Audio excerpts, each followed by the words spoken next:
Good morning parents और मेरे प्यारे बच्चों। स्वागत है आपका हमारे चैनल पे और हमारी रामायण की कहानियों की श्रृंखला में।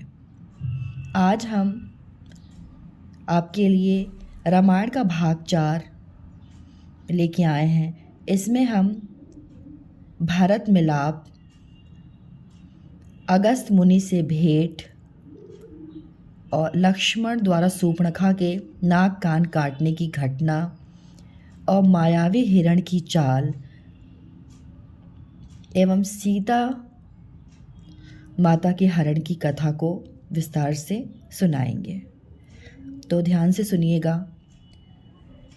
लेकिन बच्चों, अगर आपने रामायण की कहानियों का भाग 1 और भाग 2 अभी तक नहीं देखा है ना, भाग 1, भाग 2 और भाग 3, तो सबसे पहले मैं आपसे यही निवेदन करूंगी कि आप उन्हें देखें। भाग 1 रामायण की कहानी का जो भाग 1 है, उसमें मैंने राम के जन्म के बारे में, ताड़का वध, गौतम ऋषि का श्राप और सीता जी का अवतार की बहुत ही अद्भुत कहानी सुनाई है।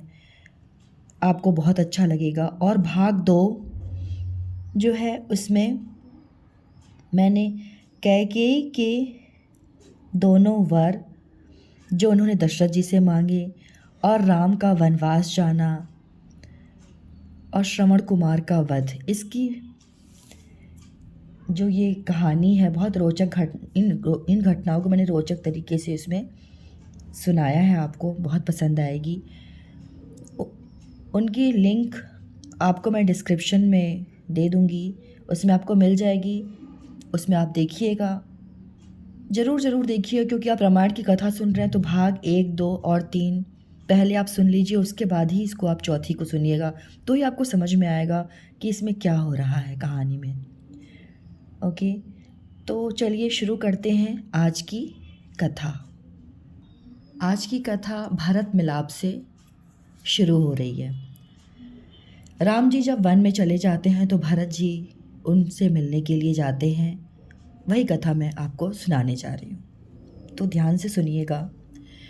प्रातःकाल होने के पश्चात सभी मंत्रियों ने सभा बुलाई और भरत को अयोध्या के राजा बनाने का निश्चय किया। लेकिन भरत ने यह स्वीकार नहीं किया और सलाह दी कि राम को वन से वापस बुलाना चाहिए। इस बात का सभी ने समर्थन किया। राज दरबार में भरत ने तीनों माताओं और ऋषि के साथ वन में जाकर राम को वापस अयोध्या लाने का निर्णय किया। उन्होंने अपनी रक्षा के लिए सेना की एक टुकड़ी भी ले ली। शोरगुल और धूल के उड़ते बादलों को देखकर लक्ष्मण पेड़ पर चढ़ गए। उसने एक बड़ी सेना को अपनी कुटी की ओर आते देखा तो वह सतर्क हो गए। सेना को कुछ दूरी पर छोड़कर भरत, शत्रुघ्न और वशिष्ठ ऋषि ने उनकी कुटिया में प्रवेश किया। वे माफ़ी के लिए राम के चरणों पर गिर गए।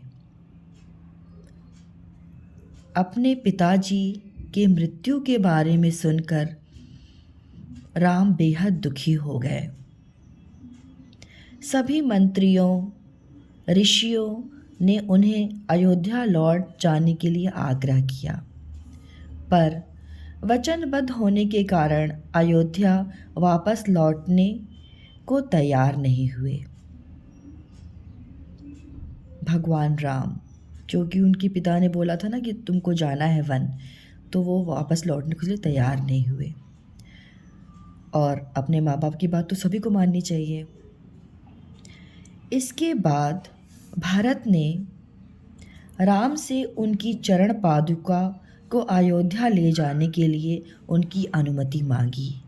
तो राम अपनी चरण पादुका मीन्स होता है, चरण पादुका का अर्थ होता है खड़ाऊँ, जो आज आज के समय में आप चप्पल पहनते हैं ना, उस समय में चप्पल नहीं पहना जाता था, खड़ाऊ पहनी जाती थी, लकड़ी की होती थी वो।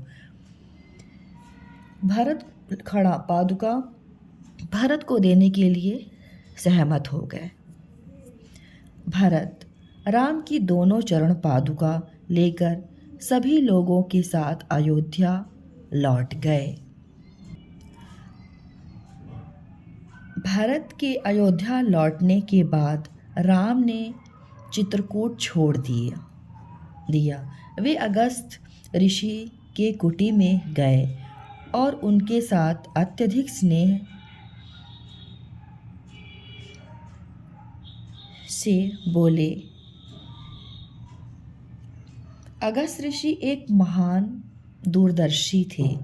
उन्होंने राम की नीति के बारे में जाना और शत्रुओं के विनाश के लिए उन्हें अस्त्र और एवं शस्त्र प्रदान किया। उन्होंने राम को पंचवटी में रहने की सलाह दी। अगस्त ऋषि की सलाह से राम ने पंचवटी में पहुंचकर अपने लिए एक कुटिया बनाई और उसमें सीता और लक्ष्मण के साथ शांतिपूर्वक रहने लगे। पंचवटी के रास्ते में उन्होंने एक बड़े पेड़ की शाखा पर बैठा गिद्ध देखा था। वह जटायु था, जिसने राम और लक्ष्मण के अनुपस्थिति में सीता की सुरक्षा करने का प्रस्ताव रखा। राम, लक्ष्मण और सीता वन की रमणीक छटा में करीब 10 सालों तक रहे। राम और लक्ष्मण के वन में रहने के कारण ऋषियों को भी कभी राक्षसों का भय नहीं सताता था। एक दिन गोदावरी नदी में स्नान करके तीनों अपनी कुटिया के बाहर बैठे थे। तीनों मतलब भगवान राम, माँ सीता और लक्ष्मण भैया, ये तीनों लोग बैठे हुए थे। अचानक सूर्पणखा, जो रावण की बहन थी, वहाँ आई एवं राम की सुंदरता पर मुग्ध होकर उनके सामने विवाह के लिए प्रस्ताव रखा। सूर्पणखा की बात सुनकर राम ने कहा, मैं विवाहित हूँ, इसलिए तुम्हें लक्ष्मण के सामने यह प्रस्ताव रखना चाहिए। उसने लक्ष्मण के सामने भी अपना प्रस्ताव रखा, जिसे लक्ष्मण ने इनकार कर दिया और बोले, तुम राम के आगे उनकी दूसरी पत्नी के रूप में अपना प्रस्ताव रखो। तभी सूर्पणखा वहाँ बैठी सीता को देख हतोत्साहित होकर उन पर आक्रमण कर दी।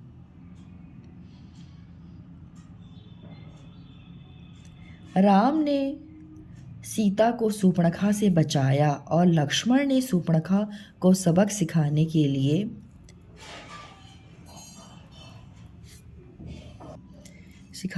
लक्ष्मण ने गुस्से में आकर तलवार निकाला और सूर्पणखा की नाक एवं कान काट दिए। वह खून से लथपथ होकर रोती हुई अपने भाइयों खर एवं दूषण के पास गई। वे दोनों अपनी बहन के अपमान का बदला लेने के लिए राक्षसों की एक विशाल सेना के साथ राम की कुटिया के सामने आए। उन्होंने आक्रमण की शुरुआत की। युद्ध आरंभ हुआ, मगर राम ने अकेले ही उन्हें परास्त कर दिया। बच्चों एवं बड़ों, जो भी आप वीडियो देख रहे हैं, अगर आपको यह भाग पसंद आ रहा है ना, तो आप भाग 1, 2 और 3, जो रामायण की कहानी का भाग 1, भाग 2 और भाग 3 है, वो आप ज़रूर देखिए, ताकि आप रामायण की पूरी कहानी का आनंद ले सकें। लिंक डिस्क्रिप्शन बॉक्स में दिया गया है। अब कहानी आगे सुनिए। खून से तरबतर सूर्पणखा रावण के सामने पहुंची और सारी बात बताई। उसने सीता से अपनी बेइज्जती का बदला लेने के लिए रावण को सीता का अपहरण करने के लिए भी उकसाया। सूर्पणखा की दयनीय हालत देखकर रावण क्रोधित हो गया तथा उसके अंदर सीता को पाने की इच्छा पुनः जागृत हो गई। अब यहाँ पे पुनः लिखा हुआ है, आपको लगेगा इससे पहले कब उनकी जागृत हुई थी। इससे पहले देखिए, अगर आप कहानी भाग 1 पढ़ेंगे ना, तो उसमें मैंने बताया सीता माँ का आगमन कैसे हुआ था। वो ना बृहस्पति भगवान की बेटी थी। उनका नाम, सीता माँ जो थी भगवान बृहस्पति की पुत्री थी और उनका नाम वेद माता था। लेकिन रावण जो पुष्पक विमान पे बैठा हुआ है, उसने क्या किया कि उसने ना उनका बाल खींचा, तो उन्होंने बाल काट दिया अपना, और वो खुद चिता में जल के भस्म हो गई। और दूसरा जन्म जब उन्होंने लिया तो सीता का लिया। यही कहानी ना बहुत अच्छे से मैं आपको सुनाने वाली हूँ। अब इसलिए मैं बार बार बोल रही हूँ, भाग 1, 2, 3 जरूर देखिए आप। पुनः जागृत हो गई, तो समझ में आया ना आपको, इसलिए तो मैं बोल रही हूँ बार बार आपको भाग देखने के लिए, भाग 1, 2, 3, तो आपको समझ में आएगा पुनः, ठीक है। इसलिए लिखा है सीता को पुनः जागने की क्षण को जागृत हुई, जब उनकी बहन ने बोला ना कि आप उनका अपहरण कर लीजिए सीता जी का। अब उसे मायावी मारीच की ज़रूरत थी, उसे मीन्स रावण को, जिसके पास अनेक जादुई शक्तियाँ विद्यमान थीं। दोनों ने मिलकर सीता के अपहरण की योजना तैयार की। मारीच और रावण जंगल में पहुँचे, जहाँ राम और सीता लक्ष्मण के साथ रहते थे। मारीच ने वहाँ एक खूबसूरत, सुंदर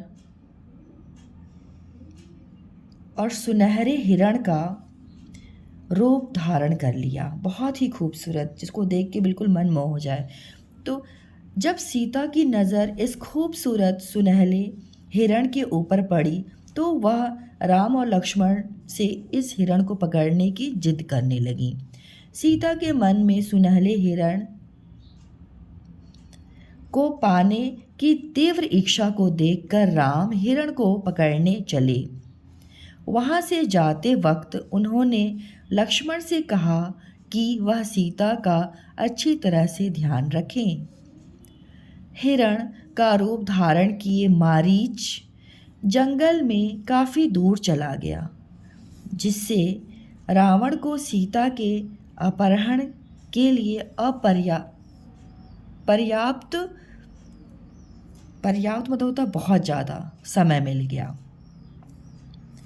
राम ने हिरण को लक्ष्य बनाकर तीर चलाया, जो मारीच को जा लगा। तीर के लगते ही मारीच अपने वास्तविक रूप में आ गया। वह राम की आवाज़ में जोर से चिल्लाया, आह सीते, आह लक्ष्मण, और गिरकर मर गया। राम को कातर आवाज़ में सहायता के लिए लक्ष्मण को पुकारते हुए सीता ने लक्ष्मण को जब सुना, सीता माँ ने, तो लक्ष्मण को तुरंत राम की मदद के लिए जाने का आदेश दिया। लक्ष्मण ने वहाँ से जाने से पहले कुटिया के आगे एक लक्ष्मण रेखा खींच दी। एक रेखा खींची, उसका नाम था लक्ष्मण रेखा, और सीता को उसके अंदर रहने के लिए कहा। ऐसा लक्ष्मण रेखा खींचने इसलिए उन्होंने खींचा था क्योंकि उनको डर था कि उनकी अनुपस्थिति में कहीं कोई अनहोनी घटना ना घट जाए। जब राम और लक्ष्मण अपनी कुटिया से काफ़ी दूर निकल गए, तब जंगल में छिपा रावण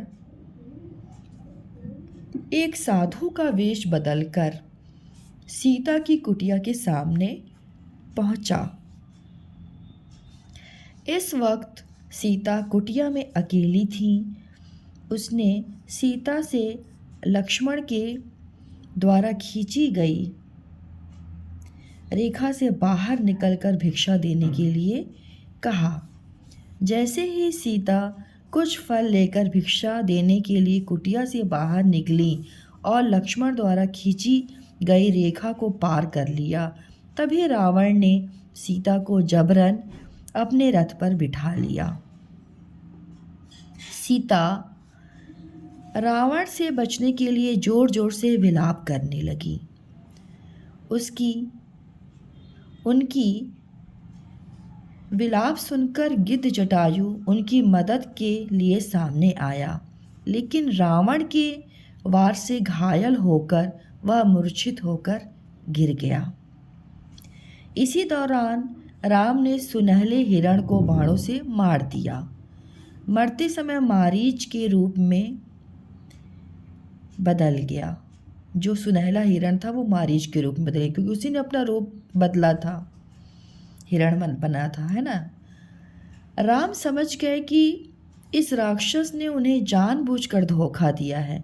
राम जल्दी से अपनी कुटिया की ओर लौटने लगे। रास्ते में उनकी मुलाकात लक्ष्मण से हुई, तो लक्ष्मण को देखकर राम ने आश्चर्य से पूछा, तुम सीता को कुटिया में अकेले छोड़कर इधर क्यों आए हो? लक्ष्मण ने सीता को छोड़कर उधर आने की पूरी कहानी राम को कह सुनाई। लक्ष्मण की बात सुनकर राम गहरे शोक में डूब गए। रास्ते में उन्हें घायल गिद्ध जटायु मिला। उसने राम को बताया कि रावण सीता को जबरन उठाकर अपने साथ ले गया है और सीता को बचाने के दौरान रावण ने कैसे उसे बुरी तरह घायल कर दिया। जटायु केवल राम को सीता के बारे में बताने के लिए ही जीवित था। राम को सीता के अपहरण की जानकारी देने के पश्चात घायल जटायु ने दम तोड़ दिया। आपको यह कहानी कैसी लगी हमें कमेंट में ज़रूर लिखकर बताइए। भाग 1, 2 और 3 देखना बिल्कुल नहीं भूलिए, और अगर वीडियो पसंद आया हो तो लाइक कीजिए, सब्सक्राइब कीजिए, और इन वीडियोस को अगर आपको सच में पसंद आती है तो इन वीडियोस को आप शेयर भी किया कीजिए। जय श्री राम।